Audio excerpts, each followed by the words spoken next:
የጌታ ጸጋና ሰላም ይብዛላችሁ። የእግዚአብሔርን ቃል ከኤፌሶን ምዕራፍ 5 ላይ እንካፈላለን። መጽሐፍ ቅዱስ የያዛችሁ ኤፌሶን ምዕራፍ 5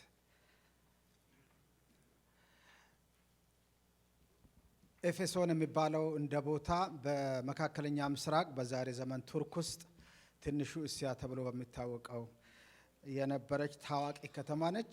ሐዋርያው ጳውሎስ 3 ዓመት ቀንና ሌሊት እያገለገለ የከረመባት ስፍራ ነች። በመካከለኛ ምስራቅ ሲንቀሳቀስ ሐዋርያው ጳውሎስ በመጀመሪያው መቶ ክፍለ ዘመን ማለት ነው 34 ዓመት ነው ያገለገለው። ከተለወጠበት ጊዜ ጀምሮ ወደ ጌታ እስኪሄድ ድረስ 34 ዓመት በአገልግሎት አሳልፏል። 3ቱን ዓመት ቀንና ሌሊት ኤፌሶን በሚባል ከተማ ነው የቆየው። ትልቅ ቤተክርስቲያንም እዛ ተመስርታለች። በኋላም ጢሞቴዎስ የሚባል መጋቢ እዛ መድቦ ወደ ሌላ ስፍራ እንደሄደ እናውቃለን። ይህንን መልእክት ከወህኒ ቤት ሆኖ ነው የጻፈው። በሮማ መንግስት ከነበረው ስደት የተነሳ በ60 እስከ 62 ዓመተ ምህረት ባለው ጊዜ ነው ከወህኒ ቤት ጽፎ ይህንን መልእክት የላከው። እጅግ በጣም አስደናቂ የሆነ መልእክት ነው። በጊዜና በቦታ ያልተገደበ ዘመን ዘለል መልእክት ያለው መጽሐፍ ነው የጻፈው ኤፌሶንን ሲጽፍ። ኤፌሶን 3 አባይት ክፍሎች አሉት እንደ መጽሐፍ ማለት ነው። የመጀመሪያዎቹ 3 ምዕራፎች ምዕራፍ 1፣ ምዕራፍ 2፣ ምዕራፍ 3 አማኝ ከእግዚአብሔር ጋር ያለውን ትስስር የሚተነትን ነው። አማኝ ምንም የሚያደርገው ነገር የለም። ነገር ግን በእግዚአብሔር በኩል በክርስቶስ የተደረገለትን ነገር እያስተዋለ እግዚአብሔርን የሚያመሰግንበት ነው። በክርስቶስ በሰማያዊ ስፍራ በመንፈሳዊ በረከት ሁሉ የባረከን እግዚአብሔር ይባረክላል። በመንፈስ ቅዱስ ታትማችኋል ይላል። በበደላችሁና በኃጢአታችሁ ሙታን ነበራችሁ፣ ነገር ግን እግዚአብሔር ከወደደን ከትልቅ ፍቅሩ የተነሳ ከክርስቶስ ጋር ሕይወትን ሰጠን ይላል።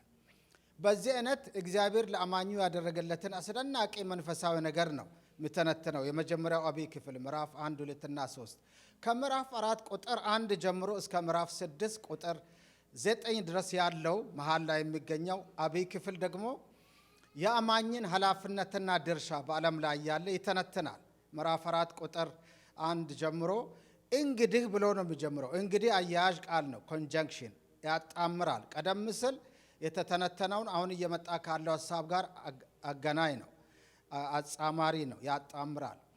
የአማኙን ድርሻ ይተነትናል ማለት ነው። ምዕራፍ 4፣ 5 እና 6 እስከ ቁጥር 9 ድረስ።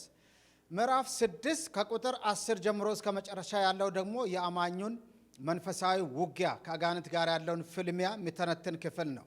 ስለዚህ ቤተክርስቲያን በመንፈሳዊ ውጊያ ደካማ ወይም ዝንጉ መሆን የለባትም።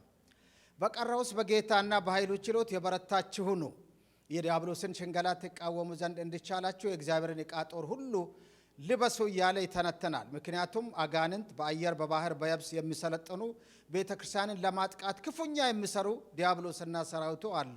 በዚህ ጉዳይ መዘናጋት እንዳይኖር ይተነትናል። የአማኙን መንፈሳዊ ውጊያ ክፍል 2 ላይ ነን ያለ ነው። ከምዕራፍ 4 እስከ ምዕራፍ 6 ቁጥር 9 ድረስ የአማኙን ድርሻ ወይንም ምልልስ፣ በተለይም አማኝ ከሰዎች ጋር ያለውን ትስስርና ምልልስ በተመለከተ ይተነትናል። ክፍል 2 በዛ በክፍል 2 ላይ እንገኛለን። ምዕራፍ 5 ከቁጥር 1 ጀምሮ እንዲህ ይላል።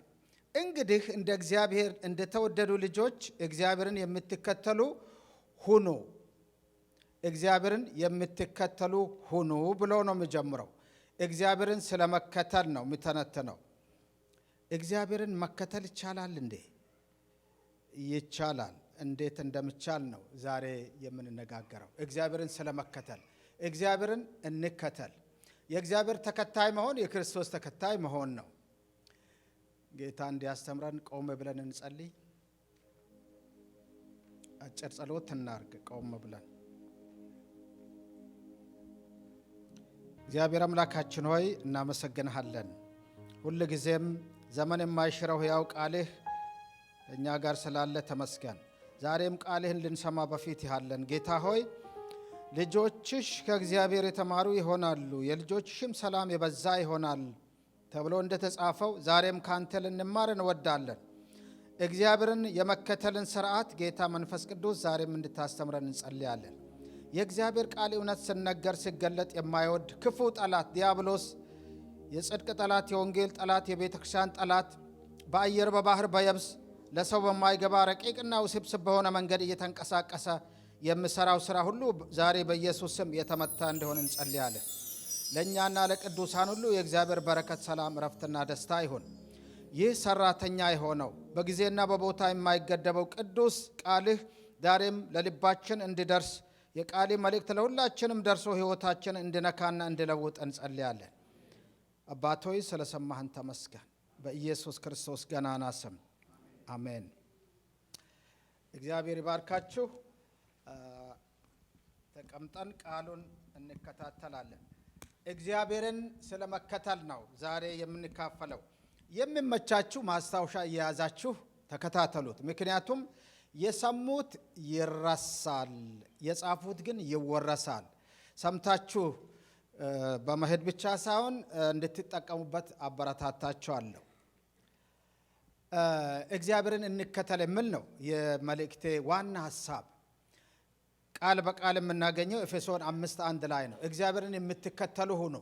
እንዴት ነው እግዚአብሔርን መከተል የሚቻለው? ለመሆኑ እግዚአብሔርን መከተል ማለት ክርስቶስን መከተል ማለት ነው። እግዚአብሔር አስቀድሞ ወዶናል። ቃሉ ራሱ እንደምለው ለዘላለም በማይሻር በማይደበዝዝ ፍቅሩ ወዶናል። እግዚአብሔር እንደተወደዱ ልጆች እንድትከተሉት ነው የምለው። ያዳነን በቅዱስም መጠራር የጠራን ራሱ እግዚአብሔር ነው። እኛም እንደተወደዱ ልጆች እግዚአብሔርን እንድንከተለው ተጠርተናል። እንዴት እንደምንከተል የአከታተል የክትትል ስርዓቱን ቀጥለን እንማራለን።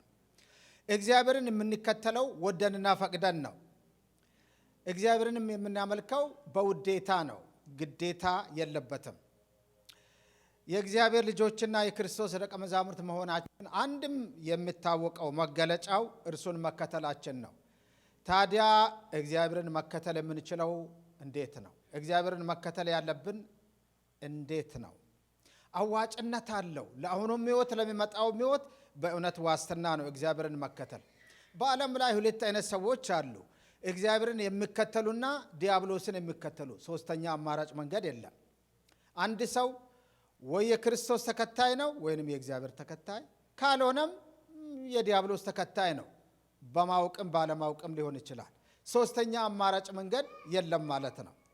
እግዚአብሔርን እንዴት ነው የምንከተለው? አንደኛ በወንድማማች ፍቅር ስንኖር። ይኸው ቃሉ ራሱ ማስረጃ ነው። ቁጥር 2 ላይ ክርስቶስም ደግሞ እንደወደዳችሁ ለእግዚአብሔርም የመዓዛ ሽታ የሚሆኑን መባንና መስዋዕትን አድርጎ ስለ እናንተ ራሱን አሳልፎ እንደሰጠ በፍቅር ተመላለሱ። መቼም የወንድማማች ፍቅር በየቦታው መጽሐፍ ቅዱስ ውስጥ ተገልጿል። በተለይ አዲስ ኪዳን ውስጥ ፍቅር የሚለውን ቃል የግሪኩ ቋንቋ ነው ጥሩ አድርጎ የሚያስቀምጠው። አጋፔ ይሉታል፣ ኤሮስ ይሉታል፣ ፊሊያ ይሉታል፣ ማሞን ይሉታል፣ ሌላም አለው። አጋፔ እንከን የማይገኝበት የእግዚአብሔር ፍቅር ነው።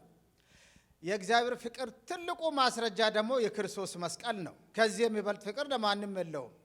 ገና ደካሞች ሳለን፣ ገና ኃጢአተኞች ሳለን እግዚአብሔር አንድያ ልጁን አሳልፎ ለመስቀል ሞት እስከ መስጠት ድረስ ወደደን። ፍቅሩ ዘላለማዊ ነው። ይሄ የእግዚአብሔር ፍቅር ነው አጋፔ የሚሉት። ፊሊያ የሚሉት ደግሞ በግሪኩ ቋንቋ የወንድማማችነት ፍቅር ነው። ወንድማማችነት እህቶችም ወንድሞችም በእግዚአብሔር ቤት ውስጥ የምንዋደድበት አሁን እዚህ ጋር የተጠቀሰው ፊሊያ ወይንም የወንድማማች ፍቅር ነው። ፊላዴልፊያ የሚሉት የወንድማማች ፍቅር ማለት ነው። እንደ ስም ተጠቅሰዋል ፊላዴልፊያ የሚለው ቃል። ኤሮስ የሚለው ደግሞ የጾታ ፍቅር ነው። ባል ለሚስቱ ሚስትም ለባሏ ያለው ወይም የጾታ ፍቅር፣ በተቃራኒ ጾታዎች መካከል ያለው ፍቅር ኤሮስ ይባላል። ኤሮቲክ ላቭ የሚሉት ስለዚህ ነው። ሌላም አለ። ማሞን የገንዘብ ፍቅር ማሞን። አሁን እኛ ወደ ፊሊያ ወይም ወደ አጋፔ ተመልሰን በእግዚአብሔር ፍቅር እንዲሁም በክርስቶስ ፍቅር እርስ በርሳችን እንዋደድ፣ በፍቅር ተመላለሱ ይለናል። ፍቅር የሌለው እግዚአብሔርን አያውቅም ነው የሚለው መጽሐፍ ቅዱስ። እንደምታውቁት በተለያየ ክፍል አንደኛ ዮሐንስ እግዚአብሔር ፍቅር ነው፣ እግዚአብሔር ፍቅር ነው፣ ፍቅር የሌለው እግዚአብሔርን አያውቅም ይላል አይደለም። እግዚአብሔር እኛን የማንወደደውን በኃጢአት የተበከልነውን ለሞት አልፈን የተሰጠነውን ከወደደን እርስ በርሳችንም እንድንዋደድ መነሻችን የክርስቶስ ፍቅር የእግዚአብሔር ፍቅር ነው። ስለዚህ እርስ በርሳችን ስንዋደድ እግዚአብሔርን እየተከተልነው ነው። ስንጣላ፣ ስንጋጭ፣ ስንከፋፈል፣ ስንለያይ፣ ስንጠፋፋ ግን ሰይጣንን እናስደስታለን። እግዚአብሔርን መከተል አቁመናል ማለት ነው። ግጭት፣ ለመግባባት፣ ጥል አይኖርም አይደለም። እንደ ሰዎች ልንወድቅ፣ ልናጠፋ፣ ልንጋጭ እንችላለን። ግን ተመልሰን ወዲያው በይቅርታና በፍቅር እንተሳሰራለን። ልዩነቱ እዚህ ጋር ነው። እንደ ተኳረፍን ወይም እንደ ተጣላን፣ እንደ ተጋጨን በዛው አንቀርም። ቶሎ ብለን በይቅርታና በፍቅር እንቀራረባለን ማለት ነው። ልዩነቱ እዚህ ጋር ነው። ስለዚህ እግዚአብሔርን መከተል የምንችልበት መጽሐፍ ቅዱሳዊ ስርዓት እርስ በርሳችን በመዋደድ ነው። ሁለተኛው በቅድስና ሕይወት በመመላለስ ነው እግዚአብሔርን የምንከተለው። እግዚአብሔር ራሱ ቅዱስ አምላክ ነው። ቅዱስ ስለሆነ እኛም ቅዱሳን እንድንሆን ተጠርተናል። ቅድስና የተለያዩ ደረጃዎች አሉት። ቁጥር 3 ኤፌሶን 5:3 ለቅዱሳን እንደሚገባ ግን ዝሙትና ርኩሰት ሁሉ ወይም መመኘት በእናንተ ዘንድ ከቶ አይሰማ። የሚያሳፍር ነገርም የስንፍና ንግግርም ወይም ዋዛ የማይገቡ ናቸውና አይሁኑ፣ ይልቁን ምስጋና እንጂ። ይህን ይወቁ፣ አመንዝራም ቢሆን ወይም ርኩስ የሚመኝ እርሱም ጣዖትን የሚያመልክ በክርስቶስና በእግዚአብሔር መንግሥት ርስት የለውም። ከዚህም የተነሳ በማይታዘዙት ልጆች ላይ የእግዚአብሔር ቁጣ ይመጣልና። ማንም በከንቱ ንግግር አያታልላችሁ፣ እንግዲህ ከእነርሱ ጋር ተካፋዮች አትሁኑ። ስለ ቅድስና ነው እዚህ ጋር የምናገረው። ቅድስና ማለት መለየት ማለት ነው። ከረከሰው ነገር መለየት፣ በአንደበት ንግግርም፣ በአስተሳሰብም፣ በኑሮ ስርዓትም መለየት ማለት ነው ቅድስና። እንደምታውቁት ቁጥር 14 ላይ ቃል በቃል ከ3 እስከ 14 ባለው ክፍል የቅድስናን ሐሳብ እናገኛለን። ለጌታ ደስ የሚያሰኘውን እየመረመራችሁ እንደ ብርሃን ልጆች ተመላለሱ፣ ፍሬም ከሌለው ከጨለማ ሥራ ጋር አትተባበሩ፣ ይልቁን ግለጡት እንጂ። እነርሱ በስውር ስለሚያደርጉት መናገር እንኳን ነውር ነውና። አማኝ ከሰዎች ጋር ስላለው ትስስር ወይም ሪሌሽንሺፕ ነው የምናገረው። ኤፌሶን ሁለተኛው አብይ ክፍል ምዕራፍ 4 እስከ ምዕራፍ 6-9 ብለናል። ሰዎች በሁለት ይከፈላሉ። አማኞች አሉ፣ ያላመኑ አሉ። የግድ ምድራዊ ስርዓት ስለሆነ ከማያምኑ ጋር በተለያየ መንገድ አግባብነት ባለው መንገድ እንገናኛለን። በጉርብትና፣ በገበያ ቦታ፣ በስራ ቦታ ወይንም ደግሞ በትምህርት ቤት፣ በመስሪያ ቤት ከአማኞች ብቻ ሳይሆን ከማያምኑ ሰዎች ጋርም ቀን በቀን የሚያገናኘን ነገር አለ፣ አግባብነት ባለው ሁኔታ። ታዲያ ከአማኞች ጋር አብረን ብናሳልፍም እነሱ የሚያደርጉትን እርኩስ ነገር አናደርግም ነው ልዩነቱ። እንደውም የምድር ጨው የዓለም ብርሃን ነን ቃሉ እንደምለው ጌታም እንዳስተማረን። እነሱ የሚያደርጉትን ሁሉ ክፉ የሆነውን ነገር ሁሉ አናደርግም ማለት ነው። ከአማኞች ጋር ደግሞ በፍቅርና በመልካም ትስስር አብረን እንመላለሳለን። ስለዚህ ከማን ጋር ነው ውሏችን? ምን እያደረግን ነው? እነሱስ ምን እያደረጉ ነው የሚለውን መጠየቅ ተገቢ ነው። የአንደበት ቅድስና በመለማመድ ወይም የስንፍና ንግግር በመጸየፍና የምስጋናን ቃል በማብዛት አንደበት ቅድስናን የምንለማመደው በዚህ መልኩ ነው። አንድ ሰው በቀን ወንድ የሆነ ሰው በቀን 12500 ቃላት ይናገራል ነው የሚባለው ማህበራዊ ሳይንስ ጥናት እንደሚያመለክተው። በ24 ሰዓት ጊዜ ውስጥ በአማካይ ወንድ የሆነ ሰው 12500 ቃላት ይናገራል። ሴቷ ደግሞ በእጥፍ ነው 25000 ቃል ትናገራለች ነው የሚባለው። ይሄ እንግዲህ የተፈጥሮ ጉዳይ ስለሆነ ምኗ ለፍላፊ ናት አይባልም። የተፈጥሮ ጉዳይ ነው። ስለዚህ መቀባበል ነው የሚያዋጣው። በጋብቻ ትስስር ውስጥም ይህንን ልዩነት ማወቅ ጥሩ ነው። የተፈጥሮን ስብዕናን፣ ስነ ልቡናን ማወቅ ጥሩ ነው። ምን ትለፈልፋለች ማለት አይገባም። መብቷ ነው። ሙልዬ ከኔ የበለጠ ነው የምትናገረው። እኔ 10 ቃል ተናግሬ እንደሆነ 20 ቃል መናገር ይገባታል። እኔም ታግሽ ለካ ያ ሳይንስ ይሰራል ብዬ ለራሴ ተናግሬ አልፋለሁ። ኦኬ፣ ጠቃሚው ነጥብ እዚህ ጋ ነው። 20 ሺህ 50 ሺህ እንናገር ችግር የለም። ግን ስንቱ የሚያንጽ ነው ጠቃሚው ቃል። ስንቱ የስንፍና ንግግር ነው ከአንደበታችን የሚፈልቀው። አልፎ ተርፎ መንፈስ ቅዱስም እኮ አለ የሚታዘበን። ለቤዛም ቀን የታተማችሁበትን ቅዱሱን የእግዚአብሔርን መንፈስ አታሳዝኑ ይላል አይደለም? ኤፌሶን 4:29 ላይ ከማንም በላይ ልንጠለቀቅለት የሚገባው አካል በውስጣችን የሚያድረው ጌታ መንፈስ ቅዱስ ነው። ቀጥሎም ሰሚዎችን በሚያንጽ እንደ ጨው የተቀመመ በጸጋ የሆነ ቃል እንድንናገር ተመክረናል። ቆላስይስ 4:6 ንግግራችሁ በጨው እንደተቀመመ በጸጋ ይሁን። ስለዚህ ርካሽ ቃል፣ የሚያፈርስ ቃል መናገር አይፈቀድም ማለት ነው ለአማኝ። ቅድስና የሚጀምረው ከአስተሳሰብም ነው ከንግግርም ነው። ስለዚህም ነው ዳዊት አቤቱ ረድኤቴ መድኃኒቴም የአፌ ቃልና የልቤ ሐሳብ በፊትህ ያማረ ይሁን ያለው። ሌላው ቅድስና ምዳስሰው ወሲባዊ ሕይወታችንን ነው። በወሲባዊ ቅድስና በመኖር እግዚአብሔርን እንከተላለን። ሴክሹዋል ሪሌሽንሽፕ የሚባለው ወሲብ በመሰረቱ ግሩምና ድንቅ ከሆኑ የእግዚአብሔር ስጦታዎች አንዱ ነው። ወሲብ አገልግሎቱን እንዲሰጥ እግዚአብሔር የፈቀደው ወይም ያዘጋጀው ብቸኛው ስፍራ የጋብቻ አልጋ ነው። ወንድና ሴት በቃል ኪዳን ከተሳሰሩበት ቀን ጀምሮ ወሲባዊ ሕይወት እንዲያረጉ እንዲያጣጥሙ ተፈቅዶላቸዋል። ወሲብ የራሱ ዓላማ አለው። ዓላማውንም መፈጸም የሚችለው ጋብቻ ውስጥ ነው። እግዚአብሔር የሚጸየፋቸው ከጸረ ቅድስና ጋር የተያዙ ከዝሙት ጋር የተያዙ 3 የጸረ ቅድስና ኃጢአቶች አሉ።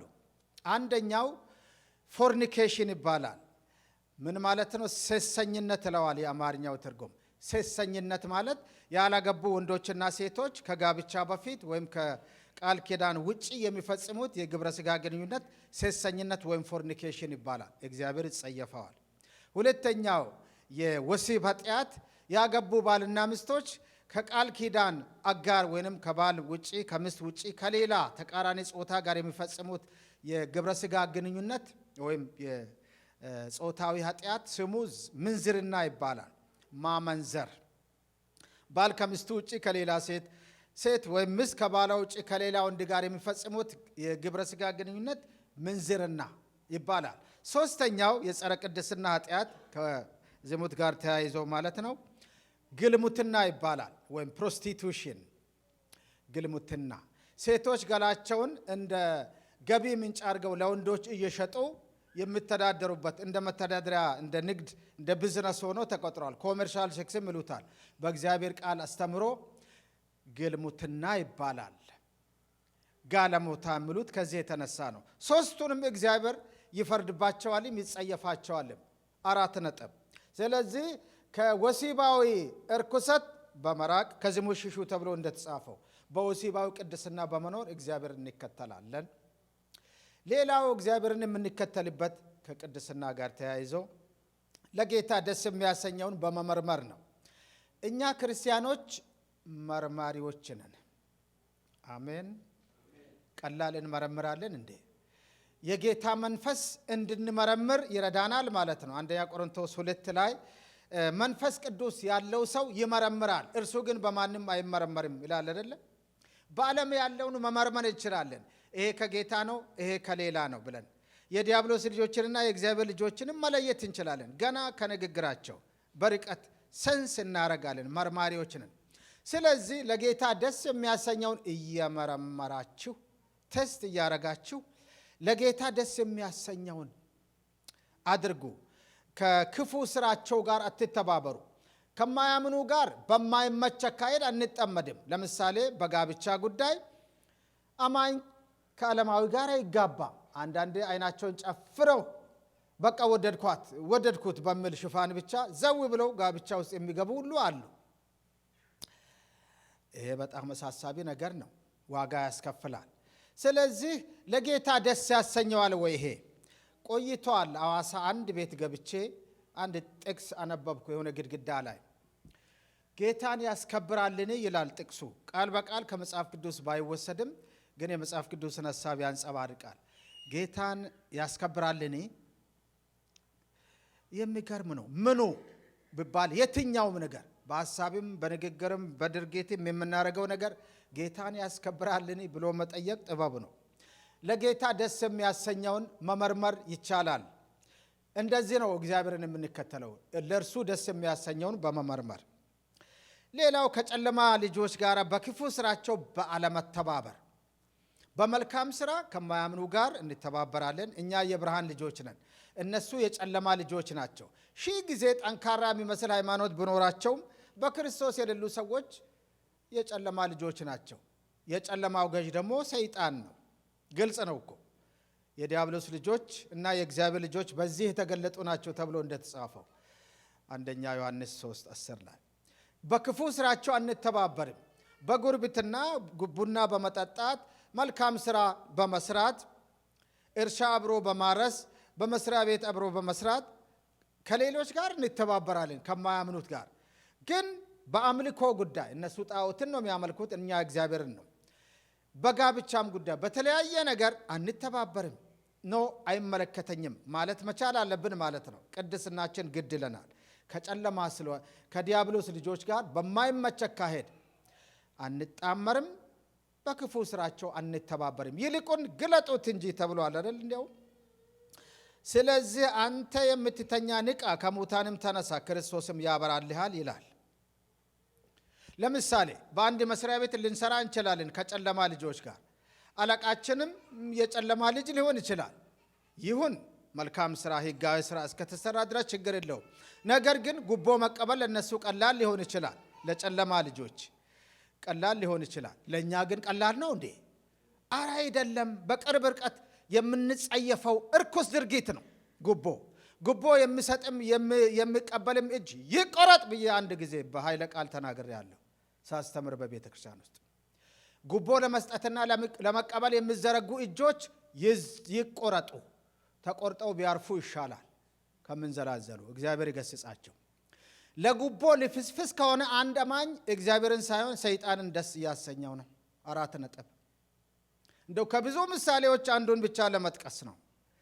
ብዙ ክፉ ስራዎች አሉ የጨለማ ልጆች ምንም ቅር ሳይላቸው የሚፈጽሙት።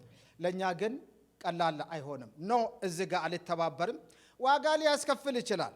አንድ ጊዜ ኢትዮጵያ ውስጥ በጉምሩክ መስሪያ ቤት የሚሰራ ክርስቲያን ወንድም ነበር። በኃላፊነት ነው የሚሰራው። ከስተምስ ኦፊስ የሚባለው ከውጭ የሚገባውን ዕቃ ቀረጥ የሚከታተል ኃላፊ ነው፣ ባለስልጣን ነው። አንድ ባለ ሀብት መጣ። ከውጭ ዕቃ ያስገባል፣ ከፍተኛ ዕቃ ከቀረጥ ነፃ ዲዩቲ ፍሪ እንዲገባልኝ አርግ ብሎ 40 ሺህ ብር ይዞ መጣ። ያኔ 40 ሺህ ብር ከዛሬ 40 ሚሊዮን አይተናነስም። ከጥቂት 10 ዓመታት በፊት ነው ጊዜው። እባክህ ቢሮው ገብቶ የዛ ክርስቲያን ወንድም ቢሮ ብዙ ዕቃ ከውጭ እየገባልኝ ነው፣ ስለዚህ ከቀረጥ ነፃ አስገባልኝ፣ ይሄን ያህል እከፍልሃለሁ። ህግ አይፈቅድም፣ ህገ ወጥ ስለሆነ አላደርገውም ይላል ያ ክርስቲያን ኃላፊ። ምን አለ ይሄን ያህል ገንዘብ እኮ ሊሰጥህ ነው። እኔ ክርስቲያን ነኝ ይለዋል። ሁለተኛ ምክንያት እኔም እኮ ክርስቲያን ነኝ ይለዋል ያኛው።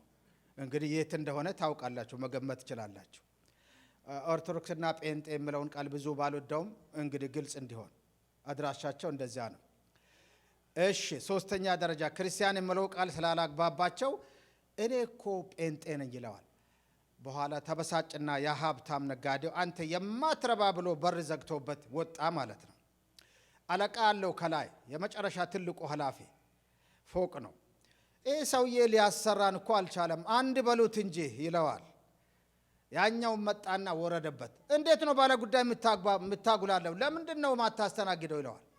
ተመልከቱ፣ ከጎን ውጥረት ከላይም ውጥረት።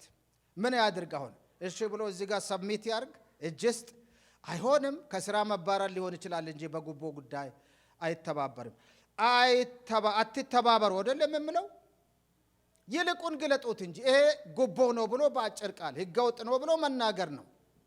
ሌላ አማራጭ አዲስ የቁልምጫ ስም አይወጣለትም። ጉቦ ከሆነ ጉቦ ነው፣ ኃጢአት ነው፣ በእግዚአብሔር ቃል የተኮነነ ድርጊት ነው። ስለዚህ ከማያምኑ ጋር በማይመች አካሄድ ባለመተባበር እግዚአብሔርን እንከተላለን። ዝጋ ነው ውጥረቱ። ወይ ሰውን ማስደሰትና መከተል ወይም እግዚአብሔርን መከተልና ዋጋ መክፈል። ብዙ አጋጣሚ ይከሰታል እኮ አጣብቀኝ ውስጥ የሚከተል። እግዚአብሔር ጥበብን ይስጠን እርሱን መከተልና ማስከበር እንድንችል። 3ኛው እግዚአብሔርን መከተል የምንችልበት መንገድ በጥበብ በመመላለስ ነው። ስለ ጥበብ እዚህ ጋር ተጠቅሷል ከቁጥር 15 ጀምሮ። እንግዲህ አያያዥ ቃል ነው። እስካሁን ሲተነተን የነበረውን 14 ቁጥሮች ላይ አገናዝቦ ነው ታሳቢ በማድረግ እንግዲህ እንደ ጥበበኞች እንጂ ጥበብ እንደሌላቸው ሳይሆን እንዴት እንድትመላለሱ በጥንቃቄ ተጠበቁ። ቀኖቹ ክፉዎች ናቸውና ዘመኑን ዋጁ። ስለዚህ የጌታ ፈቃድ ምን እንደሆነ አስተውሉ እንጂ ሞኞች አትሁኑ። መንፈስ ይሙላባችሁ እንጂ በወይን ጠጅ አትስከሩ እያለ ይቀጥላል።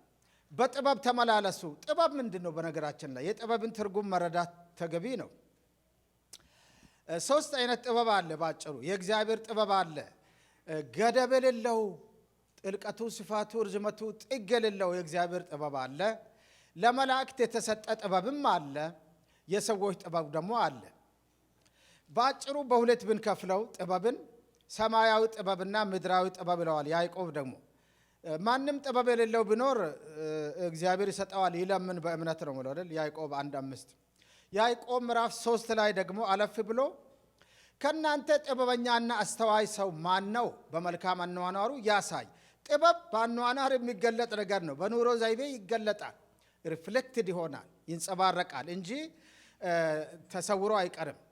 ሽፈራው ጋር ጥበብ ካለ ይታያል። በንግግርም በአስተሳሰብም በአገልግሎት አፈጻጸምም ይታያል እኮ ሁላችንም ጋር እንደዛው።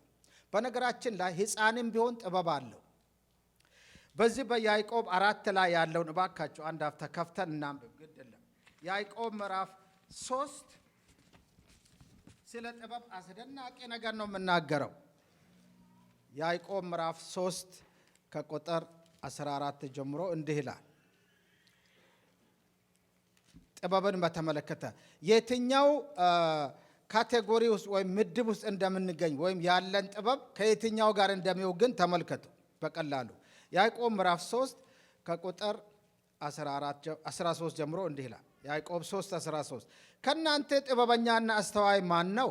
በመልካም አኗኗሩ ሥራውን በጥበብ የዋህነት ያሳይ። ነገር ግን መራራ ቅንዓትና አድመኛነት በልባችሁ ቢኖርባችሁ አትመኩ፣ በእውነትም ላይ አትዋሹ። ይህ ጥበብ ከላይ የሚወርድ አይደለም፣ ነገር ግን የምድር ነው፣ የሥጋም ነው፣ የአጋንንትም ነው። ቅንዓትና አድመኛነት ባሉበት ስፍራ በዚያ ሁከትና ክፉ ሥራ ሁሉ አሉና። በዚያ ሁከትና ክፉ ሥራ ሁሉ አሉ። ላይኛይቱ ጥበብ ግን ተመልከቱ። ላይኛይቱ ጥበብ ከላይ ከሰማይ የምትሰጥ ጥበብ በመጀመሪያ ንጽሕት ናት። ሞቲቩ ንጹሕ ነው ማለቱ ነው። በኋላም ታራቂ፣ ገር፣ እሺ ባይ፣ ምሕረትና በጎ ፍሬ የሞላባት፣ ጥርጥርና ግብዝነት የሌለባት ናት። የጽድቅም ፍሬ ሰላምን ለሚያደርጉት ሰዎች በሰላም ይዘራል። ላይኛይቱና ምድራዊ ጥበብ ብሏል። ተመልከቱ። መራራ ቅንዓትና አድመኛነት ያለ አድመኛ ሰው ጥበብ ነው እኮ። አድመኛ ደን ጥበብ ነው። አይገርምም? ግን የዚህ ጥበብ ምንጩ ከሥጋ ከአጋንንት ከምድር ነው ተብሏል። የአጋንንትን ጥበብ እያስተናገድን እንዳንሆን እግዚአብሔር ይርዳን። ምቀኝነት፣ አድመኝነት፣ ክፉ ሥራ ሁሉ ጥበብ ነው። የዚህ ጥበብ ምንጭ ግን አጋንንት ነው። የላይኛይቱ ጥበብ ያው እግዚአብሔርን ከመፍራት ይጀምራል። የጥበብ መጀመሪያ እግዚአብሔርን መፍራት ነው ተብሎ ተጽፏል። እግዚአብሔርን ከመፍራት ጋር የተቆራኘ ጥበብ ግን በመጀመሪያ ንጹሕ ነው። ሞቲቩ ንጹሕ ነው፣ ተንኮል የለበትም ማለቱ ነው። በኋላም ታራቂ ነው። አሁን በግጭት ጊዜ አንድ ሰው እውነተኛ ሰማያዊ ጥበብ መኖር አለመኖሩ ይታወቃል። ከራራ ከሆነ፣ ግትር ከሆነ፣ እኔ ብቻ ነኝ ልክ የሚል ከሆነ መራራ ነው። የዚህ ጥበብ ምንጩ ምድር ነው፣ ሰይጣን ነው፣ አጋንንት ነው፣ ሥጋ ነው። ከላይ የሆነ ጥበብ አይደለም። ለእርቅ ፈጣን ነው። እውነተኛ ሰማያዊ ጥበብ ያለው ሰው ለእርቅ ፈጣን ነው፣ እግዚአብሔርን የሚከተል ሰው። እርቅና ይቅርታ የእግዚአብሔር ባህሪ ነዋ። ያለ ይቅርታ እግዚአብሔርን መከተል አይቻልም። ጊዜን ዘመንን ማባከን ነው ትርፉ። ስለዚህም ሰማያዊ ጥበብ፣ እውነተኛ ጥበብ፣ በጥበብ ተመላለሱ ተብለዋል አይደለ? እውነተኛ ጥበብ ካለን መገለጫው ፍሬው ይሄው ነው። ንጹሕ፣ ታራቂ፣ ገር፣ እሺ ባይ፣ ምሕረትና በጎ ፍሬ የሞላባት፣ ጥርጥርና ግብዝነት የሌለባት ናት። እንዲህ አይነት ጥበብ ባለበት ሰላም፣ ደስታ፣ እረፍትና መጽናናት አለ። እግዚአብሔር እንዲህ አይነት ጥበብ ይስጠን። ቀኖቹ ክፉዎች ስለሆኑ ጥበብ አስፈልጎናል። እግዚአብሔር ደግሞ ጥበብን ሊሰጠን በጎ ፈቃዱ ነው። ጥበብን ሊሰጠን ፈቅደዋል። ከፈለግን ማለት ነው ይሰጠናል። በእውነት አይከለክልም፣ ቸር ነውና። ሁለት አይነት ጥበብ አየን፣ ሰማያዊ ጥበብና ምድራዊ ጥበብ። ምድራዊ ጥበብ ምንጩ ስጋም አጋንንትም ሊሆን ይችላል። ሰማያዊ ጥበብ ደግሞ እግዚአብሔርን ማክበር ነው ዓላማው።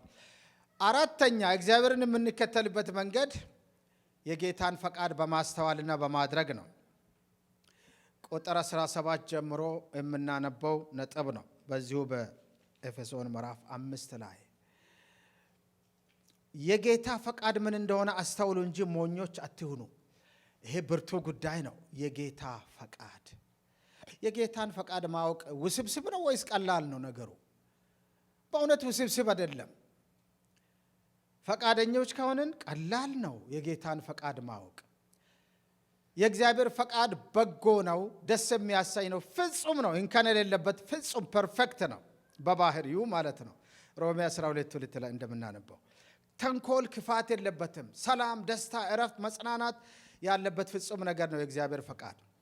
የእግዚአብሔርን ፈቃድ በሕይወታችን የምንከተልባቸው አበይት ነገሮች አሉ። ለምሳሌ የትዳር አጋር ስንመርጥ፣ የጋብቻ አጋር ምርጫ ወቅት የጌታን ፈቃድ አስተውለን ነው የምንገባ ወደ ትዳር። ለማግባት የምታስቡ ወንድሞችና እህቶች የጌታን ፈቃድ ልብ ማለት አለባችሁ። ተጋብተንም ስንኖር ቀን በቀን ያውም የጌታን ፈቃድ በሕይወታችን እናዛምዳለን። ምክንያቱም ከእግዚአብሔር ፈቃድ ጥሶ መውጣት አደጋ አለው። አብረን የምናገለግል አንድ ጌታን የምትወድ እህት ነበረች ቤተ ክርስቲያን ውስጥ ከጥቂት 10 ዓመታት በፊት ሐዋሳ። ማግባት ትፈልጋለች። ትንሽ ዕድሜዋ ገፋ ብሏል። አላገኘችም የትዳር አጋር። መጨረሻ ላይ አንድ ሰው ጠየቃት። አንድ ወንድም አላልኩም፣ አንድ ሰው ነው ያልኩት። አገባች። አይኗን አላሸችም፣ ምክንያቱም ዕድሜዋም እየገፋ ስለሆነ አሳሰባት ይመስለኛል። ግን የጌታ ፈቃድ እንዳልሆነ ታውቃለች። በሳል ክርስቲያን ነች። ካገባች በኋላ ጥቂት ዓመታት ነው የኖሩት አብረው። በብዙ መከራ የመከራ እንጀራ እየበላች የመከራ ውሃ እየጠጣች መልኳ ተበላሽቶ ጤንነቷም ተበላሽቶ ልትሞት ስታጣጥር ልንጠይቃት ሄደን ነበር። ከመሞቷ ጥቂት ቀደም ብሎ ሰውነቷ ሁሉ ተበላሽቷል፣ መልኳም ጠፍቷል። ስም እያጠፋ ወይም እያማው ሰው ለትምህርት የሚሆን አጭር ምስክርነት እየተናገርኩ ነው። በበጎ ሕሊና መውሰድ ተገቢ ነው። ይህን ሰው ሳገባ ቀይ መብራት ይታየኝ ነበር በፊቴ። የእግዚአብሔር ፈቃድ እንዳልሆነ በግልጽ አውቃለሁ። ስትመሰክር ነው። ምክንያቱም ቆሜ ሊቀር ነው ወይ በሚል ቁጭት ነው ዝም ብዬ ያገባሁት። ሰውየው ባለስልጣን ነው፣ እጅግ የተማረ ነው፣ የሚታወቅ ሰው ነው። ክርስቲያን መሆኑን እርግጠኛ አይደለሁም። ሀብታም ነው። አገባች። ጥቂት ዓመት በመከራ በሰቆቃ ኖረች፣ ሞተች። ባሏም ሞተ ከጥቂት ቆይታ በኋላ። ምን ለማለት ነው? የእግዚአብሔርን ፈቃድ ዘንግቶ ወደ ሥጋ ፈቃድ መሄድ አደጋ ላይ ይጥላል። አደጋ ላይ ይጥላል።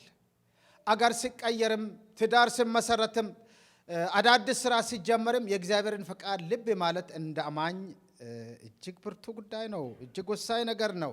ያለበለዚያ ዋጋው እጅግ የከፋ ይሆናል።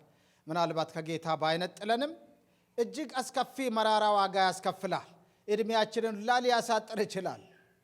ስለዚህ የጌታን ፈቃድ ልብ በሉ። ሞኞች አትሁኑ ተብሏል። ሞኝ ሰው ማን እንደሆነ ታውቃላችሁ? የእግዚአብሔርን ፈቃድ የማያስተውል ሰው ሞኝ ነው። በምድራዊ ዕውቀት የመጠቀ ሊሆን ይችላል፣ ችግር የለውም። ግን የእግዚአብሔርን ፈቃድ የማያውቅ ከሆነ ሞኝ ነው የሚባለው። ሞኝ መሆን አንፈልግም በሉ። ሞኝ መሆን አንፈልግም በሉ ለራሳችሁ። ትልቅ አባባል ነው። የጌታን ፈቃድ የሚያደርግ ሰው ሁሉ እሱ ብልህ ነው፣ ጠቢብ ነው። ጠቢባን መሆን ተገቢ ነው። ጥበብ አንድም የጌታን ፈቃድ ማወቅ ነው። ትልቁ የእግዚአብሔር ፈቃድ፣ ዓለም አቀፍ የእግዚአብሔር ፈቃድ ሰዎች ሁሉ በክርስቶስ ኢየሱስ አምነው እንዲድኑ ነው። ከጨለማው ከዲያብሎስ ግዛት ወደ እግዚአብሔር መንግሥት እንዲፈልሱ ነው ትልቁ የእግዚአብሔር ዓለም አቀፍ ፈቃድ። ሁለተኛው የእግዚአብሔር ፈቃድ ደግሞ ዕለት ተዕለት አምነን የዳንን ሰዎች እግዚአብሔርን በማወቅ እና ፈቃዱን በማድረግ እንድንመላለስ ነው። በትንሹም በትልቁም ጉዳይ በዚህ ጉዳይ የእግዚአብሔር እጅ አለበት ወይ፣ የጌታ ፈቃድ ነው ወይ ብሎ ማስተዋል ተገቢ ነው። በዕለት ተዕለት ኑሯችን የጌታን ፈቃድ እያደረግን መመላለስ ነው። ስለዚህ እስካሁን ድረስ እግዚአብሔርን የምንከተልባቸውን ስርዓቶች አየን።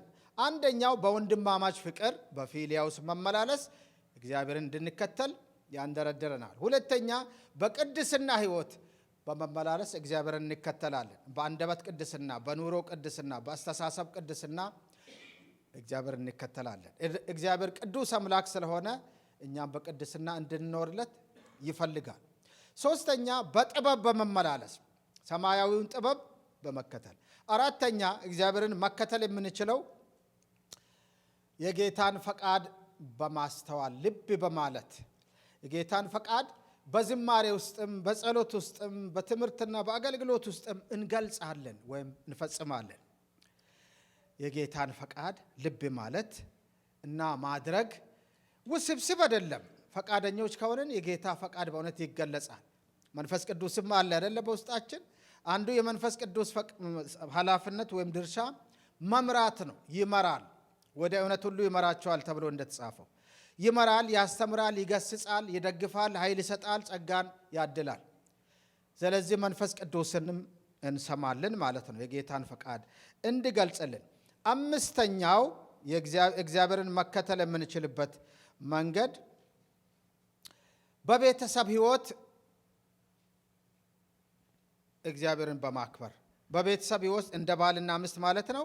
በክርስቶስ ፍርሃት ለእርስ በርስ በመገዛት እዚህ ጋር ምናልባት ጊዜ ካልገደበኝ በቀር በእርግጥ የጋብቻ ትምህርት አይደለም፣ ራሱን የቻለ ሰፊ ጊዜ ይፈልጋል የክርስቲያናዊ ጋብቻ ማስተማር። እዚህ ጋር ስክሪን ላይ ይታያል። የምታይ ነገር አለ? አዎ፣ እዛ ጋር የምታያችሁ ከሆነ አንድ ትሪያንግል 3 ማዕዘን ያለው ነገር ይታያል አይደለም? እግዚአብሔርና ጋብቻ የሚል እርግጥ ነው ይሄ ነገር የሚታየው ከቁጥር 21 ጀምሮ ባለው ክፍል በዚህ ኤፌሶን 5 ላይ ከቁጥር 21 እስከ 33 ባለው ክፍል ለእያንዳንዳችሁ በእግዚአብሔር በክርስቶስ ፍርሃት የተገዛችሁ ሁኑ ነው ብለው። ይሄ አሁን ማንን ነው የሚመለከተው? ባልና ሚስትን። ኔሴሰርሊ ባልና ሚስትን ነው የሚመለከተው። እስቲ ባሎች፣ ስንት ባሎች አሉ እዚህ ጉባኤ ውስጥ? ስንት ሚስቶች አሉ? ከባሎች አንዱ እኔ ነኝ። ቀድሜ እጄን ላንሳ። ስንት ባሎች አሉ? ደግ ጌታ ይባርካችሁ። ስንት ሚስቶችስ አሉ? አና አርጉ። ለምን እንዲህ ታደርጋላችሁ? በደንብ አውጡ እጆቻችሁን። ወይ አላገባም ብላችሁ አንደኛውን አውርዱ። የሚያመነቱ እጆችን ስላየሁ ነው። እሺ እጆች አሉ። እግዚአብሔር ይባርካችሁ ሚስቶቻችንን። እህት ሚስት ነው የምትባለው። በነገራችን ላይ ሚስት ብቻ እህት። በነገራችን ላይ ባልና ሚስትን ክርስቲያን ባልና ሚስትን የሚያስተሳስሩ 3 አስደናቂ ትስስሮች አሉ። አንደኛ እህትና ወንድም ናቸው። መጽሐፍ ቅዱስ ነው እንደዚያ ምለው። እህት ሚስታችንን ይዘን ልንዞር መብት የለንምን ተብሎ እንደተጻፈው እህትም ናት ክርስቲያን በጌታ ስለሆነች፣ ሚስት ብቻ አይደለችም። ሁለተኛ ባልና ሚስት ናቸው። እንደ ባልና ሚስት ተገቢውን ሁሉ ያደርጋሉ። ሶስተኛ ክርስቲያን ባልና ሚስትን የሚያስተሳስራቸው ምን ነበር? ሶስተኛው አዎ ሙሉዬ ጌታ ተመልከቱ፣ የሚመች ረዳት ይሏል። ይሄ ነው አገዘችኝ። ባልንጀራሞች፣ ወዳጃሞች፣ ጓደኛሞች ናቸው። በዓለም ላይ ከሰው ልጆች መካከል የመጀመሪያ ጓደኛዬ ሚስቴ ነች። ሚስት ብቻ አይደለችም፣ እህት ብቻ አይደለችም፣ ጓደኛዬም ነች፣ ባልንጀራዬም ነች። መጽሐፍ ቅዱስ እኮ ነው እንደዛ ምለው። ሚስትህ ባልንጀራህና የቃል ኪዳን ሚስትህ ሆና ሳለች አታታልላት አይልም? ሚልክያስ 2 ላይ ባልንጀራ ናት። እንደ ባልንጀራ፣ እንደ ወዳጅ፣ እንደ ጓደኛ ብዙ እንገባበዛለን፣ እንቀላለዳለን። ብዙ ወዳጆች የሚያደርጉትን እናደርጋለን ማለት ነው። ወደፊት የጋብቻ ትምህርት ላስተምራችሁ እድል ካገኘው ሰፊ የሚተነትነው ነገር አለኝ። ፈቃዳችሁ ከሆነ አስተምራለሁ። የጋብቻ አስተማሪም አማካሪም ነኝ። ይሄን መናገሬ ግብዝነት አይመስለኝም። ለቤተ ክርስቲያን የሚጠቅም ነገር እየጠቆምኩ እንጂ የጋብቻ አማካሪም ነኝ። ሜሬጅ ካውንስለር ነኝ። እሺ አሁን እስቲ ባሎችና ሚስቶች አንድ ላይ እጃችሁን አሳዩኝ። ጌታ ይባርካችሁ። አንዳንዶች ደስ ስላለ ሁለቱን እጃቸውን ነው ያነሱት። ጭራ መሰጠታቸውን ያሳያል። ጌታ አጨብጭቡ ደግሞ ለእርስ በርሳችሁ።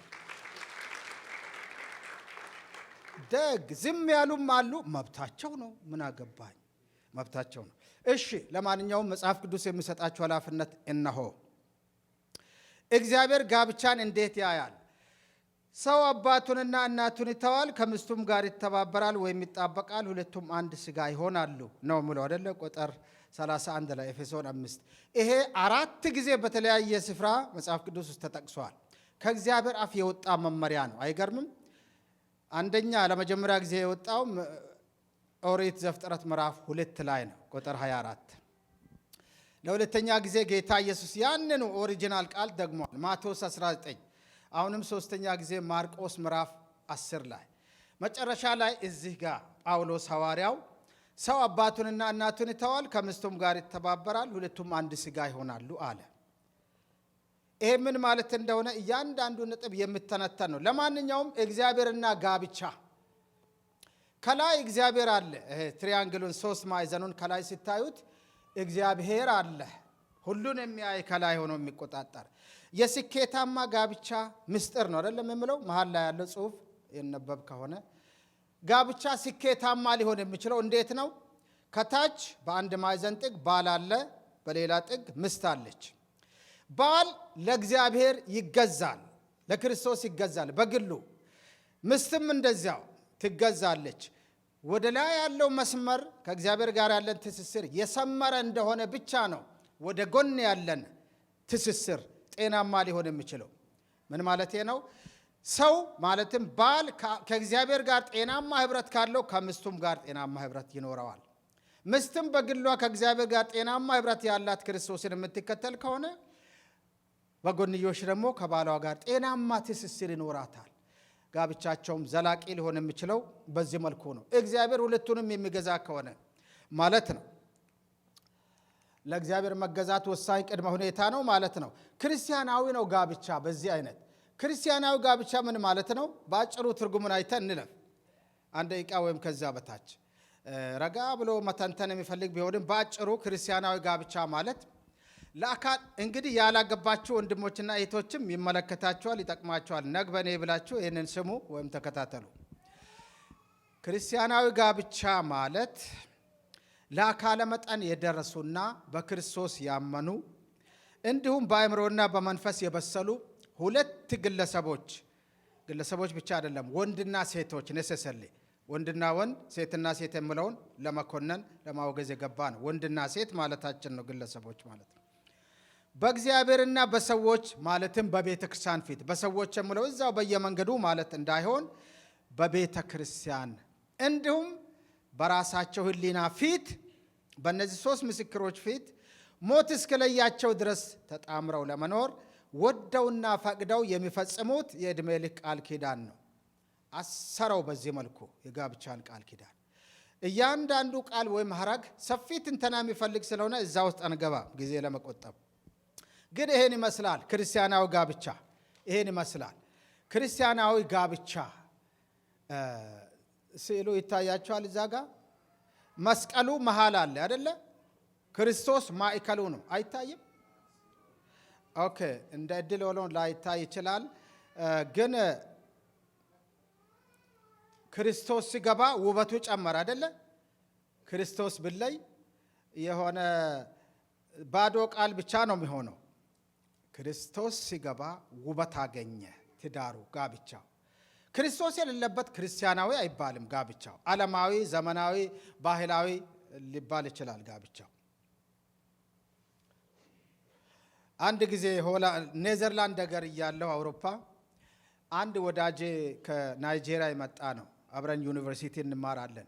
እዛው ሚስት ማግባት ፈለገና የሰርጉ ቀን ደረሰ። ያው የጋብቻ ቃል ኪዳን ስርዓት ሲፈጸም እኔም ነበርኩ። አጋቢው ፓስተር ትዝ ይለኛል። ይህ ጋብቻ ናይጄሪያዊ ጋብቻ አይደለም። ይህ ጋብቻ የዳች ጋብቻም አይደለም። ዳች ማለት ሆላንዳዊ ማለት ነው። የሆላንድም ጋብቻ አይደለም፣ ወይም የአውሮፓ ጋብቻ አይደለም፣ የአፍሪካም ጋብቻ አይደለም። ይህ ጋብቻ መጽሐፍ ቅዱሳዊ ጋብቻ ነው አለ። ንግግሩን አስታውሳለሁ። ደስ የሚል ንግግር ነው። የዚህ ጋብቻ ማዕከሉ ክርስቶስ ነው ማለቱ ነው። ክርስቶስ ማዕከሉ ከሆነ የጋብቻቸው ባልና ሚስት በክርስቶስ ፍርሃት ለእርስ በርስ መገዛት አይከብዳቸው። እንግዲህ እግዚአብሔርን የምንከተልበት አንዱ ብርቱ መድረክ የት ነው ቢባል የቤተሰብ ህይወት ወይም የጋብቻ ህይወት ነው። ለጋብቻ ትንተና ውስጥ እየገባሁ አይደለም፣ ግን እዚህ ጋር ከምዕራፉ ጋር ተያይዞ የመጨረሻው ክፍል ስለሆነ ሚስቶች ሆይ ቅድም እጃችሁን አንስታችኋል። የተወደዳችሁ ሚስቶች ስሙ፣ መጽሐፍ ቅዱስ የሚሰጣችሁን ምክርና ትእዛዝ። ሚስቶች ሆይ አቤት ብትሉ ጥሩ ይመስለኛል፣ ለእኔ ሳይሆን ለቃሉ። ሚስቶች ሆይ አቤት፣ ድምፃቸው ደስ አይልም? ጌታ ይባርካቸው። ያችን ቀጭን ሰላላ ድምፅ አወጡት እኮ። እስቲ ደግሞ ቶኑን ጨምራችሁ አቤት በሉ ለቃሉ። መጀመሪያ ሚስቶች ሆይ ደስ አይልም? አንተ ስሙ፣ የእግዚአብሔር ቃል የሚሰጣችሁን ግሩም ምክር። ሚስቶች ሆይ ቆላስይስ 3ም ላይ ይህንኑ ሚስቶችን ያስቀድማል። ለምን እንደሚያስቀድም አላውቅም። ሚስቶች ሆይ ብሎ ነው የሚጀምረው፣ ባሎች አይልም፣ በኋላ ነው ብሎ። ሚስቶች ሆይ ለጌታ እንደምትገዙ ቅድም ከሴሎ እንዳየነው ሚስት ለጌታ ትገዛለች አይደለ? ያው ለጌታ ትገዛለች በበኩሏ። በዛው መሰረት ክርስቶስ የቤተ ክርስቲያን ራስ እንደሆነ እርሱም አካሉን የሚያድን እንደሆነ ባል የሚስት ራስ ነውና ለባሎቻችሁ ተገዙ። የሚስት የመጀመሪያው ኃላፊነት እግዚአብሔርን ስትከተል የምታደርገው ነገር ለባል መገዛት ነው። ሽፈራው ባይመቻትም የሽፈራው ሚስት ሙሉ ለሽፈራው ትገዛለች። ይህንን በአደባባይ ለመመስከር አላፍርም፣ አልታክትም። ስለምትገዛ ስትገዛ በተግባር ስላየው ለበርካታ ዓመታት። ከራስ ሕይወት ቆርሶ ማካፈል ከሌለ የምንናገረው ነገር ግብዝነትም ሊመስል ይችላል። ሽፈራው አስቸጋሪ ደካማ ሰው እንደሆነ ይታወቃል፣ በሰማይም በምድርም። ግን ደግሞ ጥሎባት ትገዛለታለች ለሽፈራው። አይመስላችሁም? አረ ህሊና የምስክር ነው። ተመችቷት እኮ አይደለም ሽፈራው፣ አስቸጋሪ ሰው ነው። ቃሉን ለመናገር ጸጋ ስለተሰጠው ፊታችሁ ቆሞ ይለፈልፋል እንጂ አስቸጋሪ ነው እዛ ሰፈር። ግን ትገዛለች። ለምን? መገዛት አገልግሎቷ ነው። ከዛ ነው የሚጀምረው። ሄሎ ሚስቶች እየሰማችሁ ነው? ይጠቅማቸዋል ብዬ ነው ምስክርነቱ። ኦኬ፣ ወደ ባል ኃላፊነት ደግሞ እንምጣ። ባሎች ሆይ አቤት በሉ ለቃሉ። አሁንም ዋው ደስ ይላል። ጎርናና ድምፃቸው የባሎች ያስፈራል። እንደ አንበሳ ድምፅ ነው። ጌታ ይባርካችሁ ባሎች፣ ደስ ትላላችሁ። ግን እንዲህ ተብላችኋል። የቃሉን ምክር ስሙ፣ የሽፈራውን አይደለም። እኔ አስተላላፊ ነኝ። ባሎች ሆይ ክርስቶስ ደግሞ ቤተ ክርስቲያንን እንደወደዳት ሚስቶቻችሁን ውደዱ። ዝርዝር መመሪያም ይሰጣል ከታች፣ ያው ጊዜ ለመቆጠብ ነው። ክርስቶስ ቤተ ክርስቲያኑን እንደወደደ፣ ሚስቴን ለመውደድ መነሻ የማደርገው ወላጅ አባቴ እናቴን እንደወደዳት አይደለም። ያ ሌላ ታሪክ ነው። ምን አገባኝ? ክርስቶስ እኔን ደካማውን ሽፈራውን ከነ ኃጢአቴ ከወደደኝ እኔም በዚህ ስዕልና መነሻ ነው ሚስቴን የሚወዳት። ቃሉ ያስተማረኝ እንደዚህ ነዋ። ጎረቤቴን አላይም፣ የቤተ ክርስቲያን መሪዬን አላይም። የማየው ክርስቶስን ነው። በመስቀል ሞት ራሱን ለእኔ አሳልፎ እስከ መስጠት ከወደደኝ እንደኔው በክርስቶስ ደም የተዋጀች እግዚአብሔር የሚወዳት እህት ሚስቴን ላለመውደድ ምንም ሰበብ አላቀርብም። ልክ እንደዚህ ነው ስዕሉ። ባሎች እንደተግባባን ተስፋ አረጋለሁ። አቤት አላችሁ አይደለ? ለቃሉ አቤት እንዳላችሁ ሚስቶቻችሁን እንደገዛ ስጋችሁ እንድትወዱ ጌታ ይርዳችሁ፣ እኔንም ጭምር። አቤት ማለት ጥሩ ነው። አንድ ጊዜ በደቡብ ኢትዮጵያ ገና ወንጌል ድሮ ሲገባ የገባር መልከኛ ጭሰኛ ርስት ስርዓት በነበረበት ዘመን ነው። ባላባቶች፣ የጋሻ ባላባቶች ጭሰኛዎቻቸውን ገባሮቻቸውን እየጠሩ ጌታዬ ብለህ ጥራይ ነው ምሉት፣ እያስገደዱ ጌታዬ አቤት ነው ምሉት።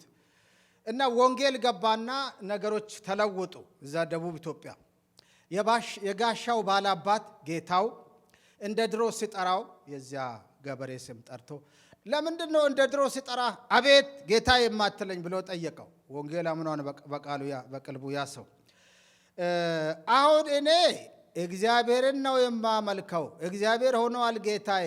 ስለዚህ እግዚአብሔር ሲጠራኝ አቤት ጌታዬ እለዋለሁ፣ አንተ ሲጠራኝ ግን ይህ ነው ምለው ከዛሬ በኋላ ብለዋል።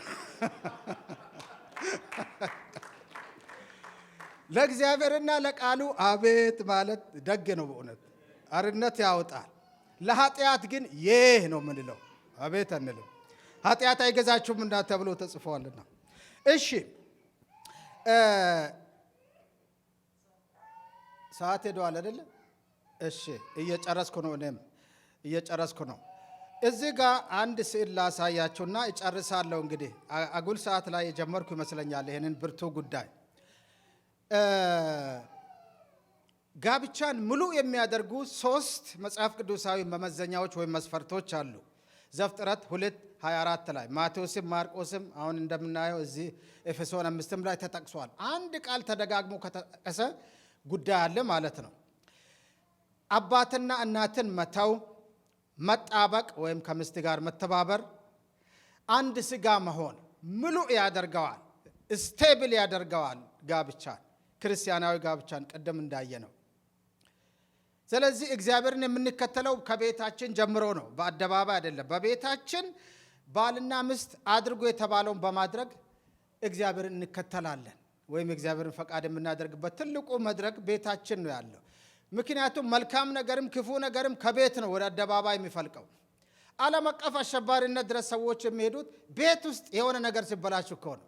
አእምሮ ውስጥ፣ ቀጥሎም ጓዳ።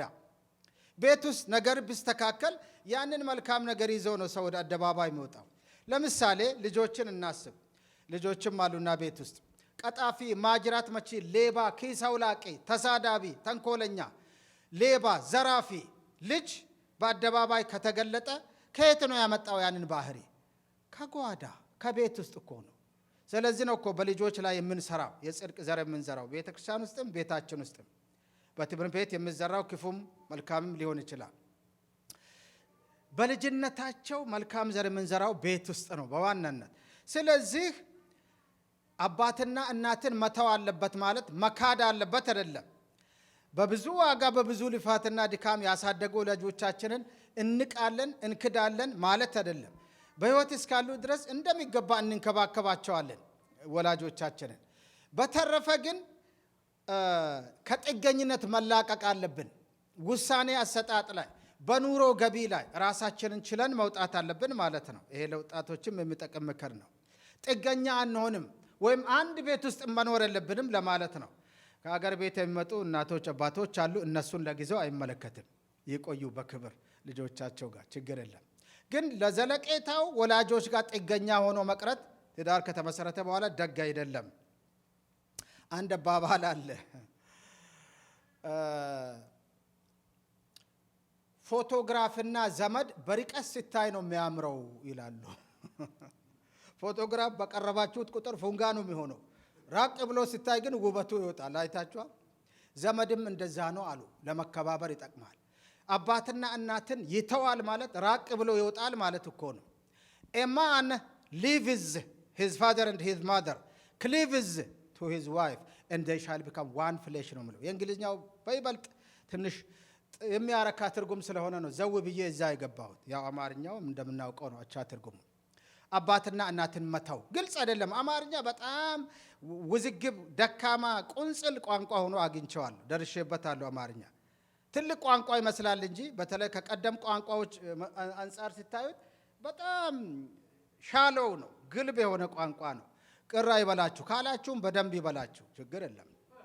ቋንቋን መተቸት ይችላሉ፣ የትኛውንም ቋንቋ። እግዚአብሔር ሲረዳኝ ብዙ ቋንቋ ስለምችል ነው፣ ግሪክና ዕብራይስጥን ጨምሮ።